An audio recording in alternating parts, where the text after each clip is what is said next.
இப்போ welcome to my channel. இன்றைக்கி நம்ம என்ன பார்க்க போகிறோம்னா எஃபெக்டிவ் நியூக்ளியர் சார்ஜ் கால்குலேஷன் தான். லாஸ்ட் கிளாஸில் எஃபெக்டிவ் நியூக்ளியர் சார்ஜ் எப்படி கண்டுபிடிக்கிறதுலாம் ஸ்கேண்டியத்துக்கு அப்ளை பண்ணி பார்த்தோம். அதோட கண்டினியூட்டி தான் இப்போ பார்க்க போகிறோம்.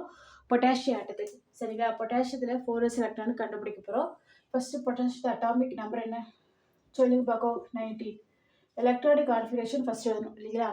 ஸோ இப்போ 1s 2s 2p 3s 3p 4s.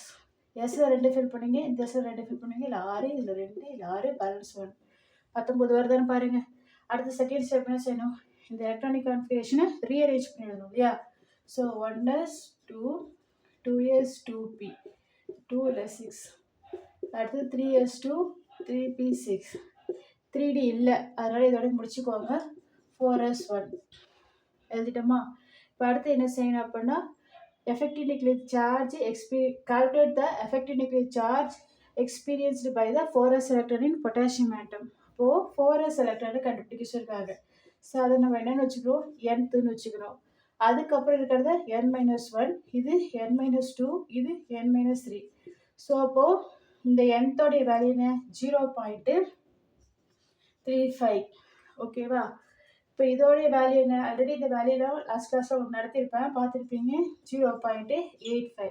So அதுக்கப்புறம் n-2 n-3 n-4 எது இருந்தாலும் அது ஒன்றாவே கன்சிடர் பண்ணிக்கிறோம் இன்னர் சரிங்களா. அதோட வேல்யூ 1. ஓகேவா. சரி, இப்போ இதுதான் கொண்டு வந்து நம்ம அப்ளை பண்ணி கண்டுபிடிக்க போகிறோம். சரி, ஃபார்முலா என்ன, Z star equal to Z minus S. ஃபார்முலாவுக்கு 1/2 மார்க் உண்டு. ஸோ ஃபார்முலாவை மறந்துடாதீங்க. இசட்டுங்கிறது எதை குறிக்கிறது, அட்டாமிக் நம்பர் 19 போட்டுக்கோங்க. இப்போ எஸ் ஸ்க்ரீனிங் கான்ஸ்டன்ட் தான் நம்ம கண்டுபிடிக்கணும். ஓகேவா. சரி, இதில் இருக்கக்கூடிய எலக்ட்ரான் இந்த 4s 1க்கு தான் நம்ம எஃபெக்டிவ் நியூக்ளியர் சார்ஜ் கண்டுபிடிக்கிறோம். ஸோ அப்போ அதை விட்டுடணும். ஓகேவா. ஸோ அப்போ அதை விட்டுட்டா இப்போ அடுத்த இதுலேருந்து நம்ம கன்சிடர் பண்ணணும். ஸோ அப்போது இதில் பார்த்தீங்கன்னா டோட்டல் எலக்ட்ரான் இருக்குது 8 × 0. இதோட வேல்யூ என்ன 0.85. ஓகேவா. அடுத்து ப்ளஸ்ஸு. இப்போது இது எல்லாத்தையும் இதில் இருக்கக்கூடிய அத்தனை எலக்ட்ரானையும் ஆட் பண்ணிக்கோங்க. 10 × 1. ஓகேவா. 10 × 1.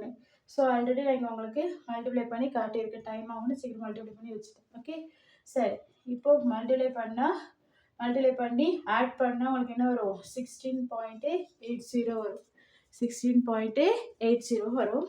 நான் இங்கே போகிறேன் 19 - 16.80 வரும். ஸோ இதை மைனஸ் பண்ணால் 2.20 வரும். ஓகேவா.